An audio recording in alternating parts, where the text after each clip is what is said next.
السلام علیکم۔ پاکستان کے وزیر خارجہ بلاول بھٹو زرداری شنگھائی تعاون تنظیم کی کانفرنس میں شرکت کے لیے گوا پہنچ چکے ہیں۔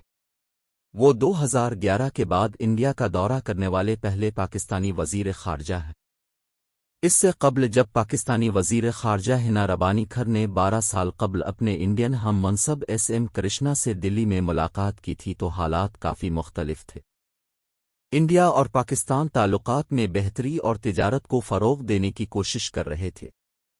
یہ وہ وقت تھا جب پاکستان کے امریکہ کے ساتھ تعلقات بحران کا شکار تھے۔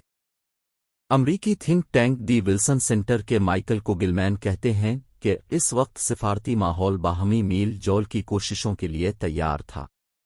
آج یہ ایک مختلف کہانی ہے۔ پاکستان اور انڈیا 1947 میں آزاد ہوئے لیکن اب تک 3 جنگیں لڑ چکے ہیں۔ ایک کے علاوہ باقی سب جنگوں کا محور کشمیر کا تنازع تھا۔ 2019 میں انڈیا نے اپنے زیر انتظام کشمیر میں فوجیوں پر عسکریت پسندوں کے حملے کے بعد پاکستانی علاقے پر حملہ بھی کیا، جس کے جواب میں پاکستان نے بھی فضائی کارروائی کی۔ سابق امریکی وزیر خارجہ مائک پومپیو نے اپنی ایک حالیہ یادداشت میں دعویٰ کیا ہے کہ ان حملوں کے بعد دونوں ممالک جوہری جنگ کے قریب آ چکے تھے، لیکن 2021 میں دونوں ممالک کے درمیان جنگ بندی پر اتفاق نے کسی حد تک تناؤ پر قابو پانے میں مدد فراہم کی۔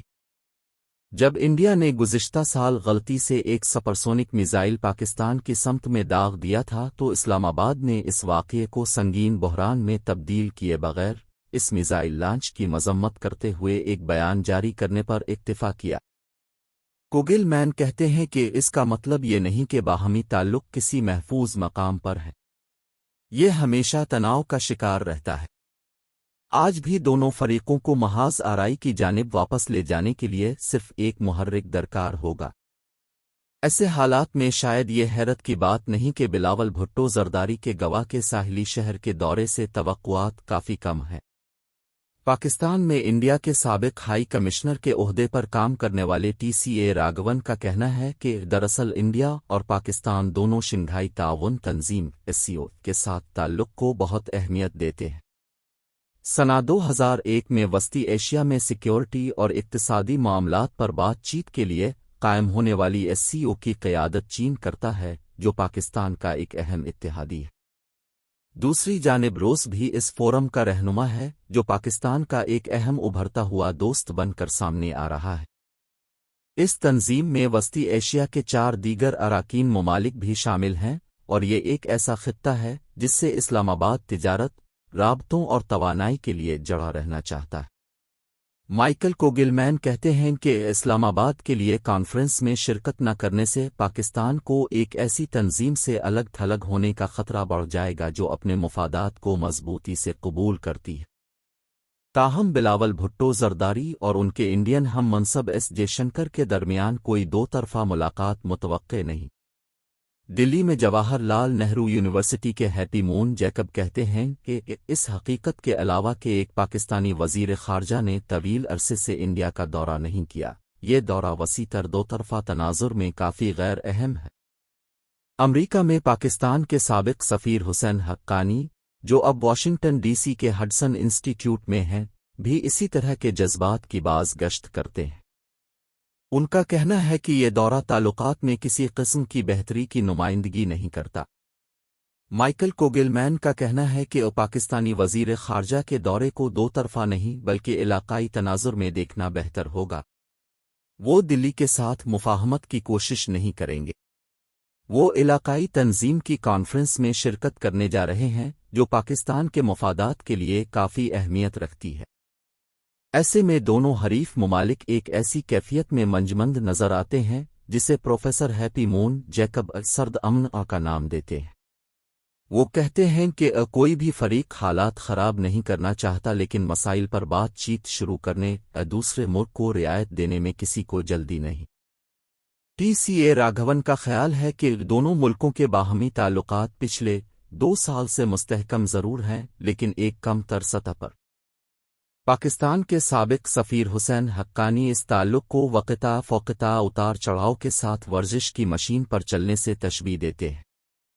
تاہم ایک حقیقت یہ ہے کہ موجودہ صورتحال میں دونوں ممالک کشیدگی کم رکھنے میں گہری دلچسپی رکھتے ہیں۔ مائیکل کوگلمین کہتے ہیں کہ پاکستان کو اندرونی مسائل کا سامنا ہے اور وہ انڈیا کے ساتھ کسی نئے بحران کا متحمل نہیں ہو سکتا، جبکہ انڈیا کو چین کے بارے میں تشویش ہے جو اس کا سب سے بڑا سیکیورٹی چیلنج ہے، اور وہ پاکستان سے اپنے مغربی محاذ پر اضافی پریشانی نہیں چاہتا۔ لیکن اگر دونوں فریق کشیدگی کو کم کرنے میں دلچسپی رکھتے ہیں تو انڈیا میں ہونے والی کانفرنس دیرپا مفاہمت کو آگے بڑھانے کا موقع کیوں نہیں؟ واضح طور پر سیاست راستے میں کھڑی ہے۔ مائیکل کوگلمین کہتے ہیں کہ اگر امن کے لیے کوششیں کی گئیں تو دونوں ملکوں میں عوامی رد عمل سامنے آئے گا۔ یہ خاص طور پر پاکستان میں مہنگا پڑے گا، جہاں حکومت پہلے ہی بہت زیادہ غیر مقبول ہے۔ ہر ملک کا ماننا ہے کہ باضابطہ بات چیت کے لیے اس کی بنیادی شرط پوری نہیں ہوئی۔ انڈیا دہشت گردی کو اہم موضوع سمجھتا ہے اور پاکستان چاہتا ہے کہ انڈیا اپنی کشمیر پالیسی کو تبدیل کرے۔ انڈیا اور پاکستان پورے کشمیر پر ملکیت کا دعویٰ کرتے ہیں لیکن صرف اس کے کچھ حصوں پر کنٹرول رکھتے ہیں۔ واشنگٹن ڈی سی میں نیشنل ڈیفنس یونیورسٹی کے حسن عباس کا کہنا ہے کہ انڈیا اور پاکستان کے تعلقات بہترین وقتوں میں بھی نازک رہتے ہیں۔ ان کے مطابق انڈیا اور پاکستان دونوں میں موجود سیاسی تفریق صورتحال کو مزید خطرناک بناتی ہے۔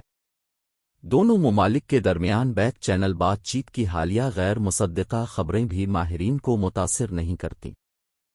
پروفیسر جیکب کہتے ہیں کہ اس طرح کی بات چیت تنازعات کے حل کے بجائے تنازعات کی مینجمنٹ کے بارے میں ہوتی ہے۔ تاہم حسین حقانی امید کی کرن دیکھتے ہیں۔